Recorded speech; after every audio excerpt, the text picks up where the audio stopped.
has been restored to parts of Eldorado Park in the southern part of Johannesburg after a 4-day outage. City Power says the fire at a substation in April has left dire consequences. It's also blaming theft and vandalism for the area's constant electricity problems.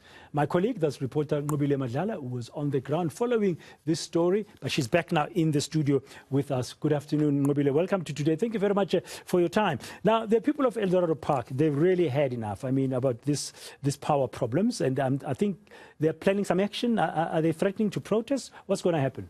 Well, but Dan, the protest almost broke down this morning. But what happened last night when the community was meeting is that the CEO of City Power came in to speak to the people and basically calm them down and tell them from 7 o'clock onwards in that afternoon they are going to get, in the evening, they are going to get power.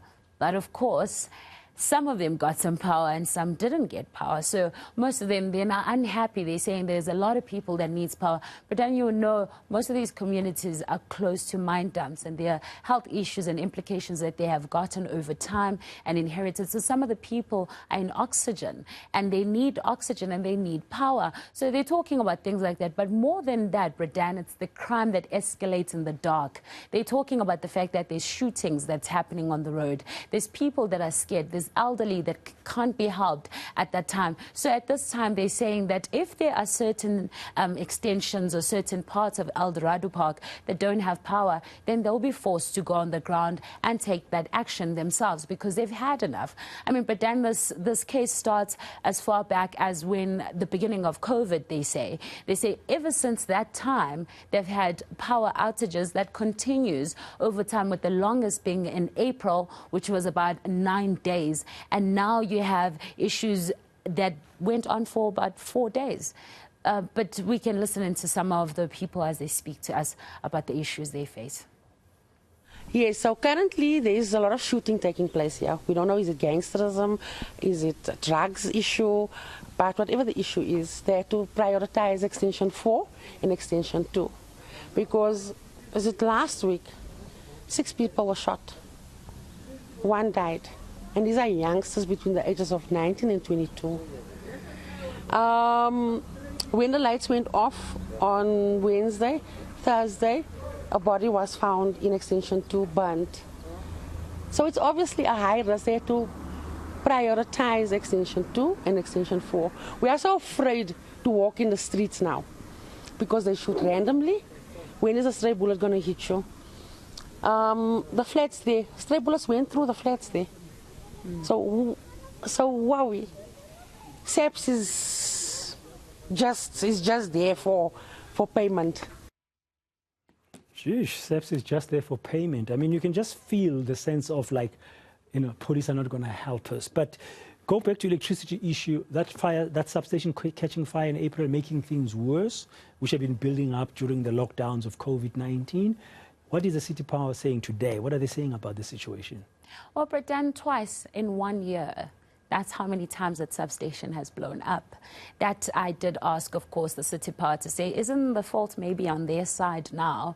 But they're saying that it's a number of things. They're saying that they are currently investigating what is the cause of this. But they're saying also vandalism has taken its part, and that the infrastructure, they said they're under siege. That's what they're saying.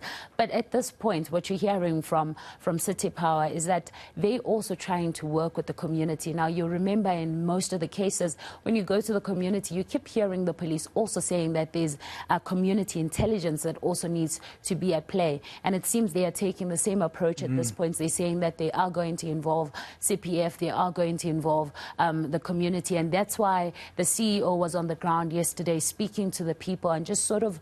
The CEO of City Power, he went to Eldorado Park. Yes, to sort of have an idea of how the community is doing, but also to get an understanding on how they can work together. So they're saying that they are going on the ground, and that's the only option that they have at the moment. But Isaac Mangena explains further.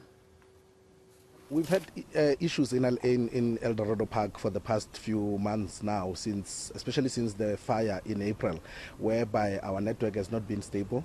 But obviously we have put a lot of work in terms of maintenance and ensuring that we fix the issues that are there on the ground, the medium voltage and the low voltage on the ground. So by yesterday evening when we left Eldorado Park, most of the customers were back on after the fire that happened on Wednesday. We managed to fix most of those customers. The only people that were not on were those where we had instances of cable theft and some sort of vandalism in the 4 days when the lights were off. So those are some of the localized problems that we're dealing with, and we may not be able to pick all of them. So that's why we appealed to the community to basically log call so that we can be able to respond to those.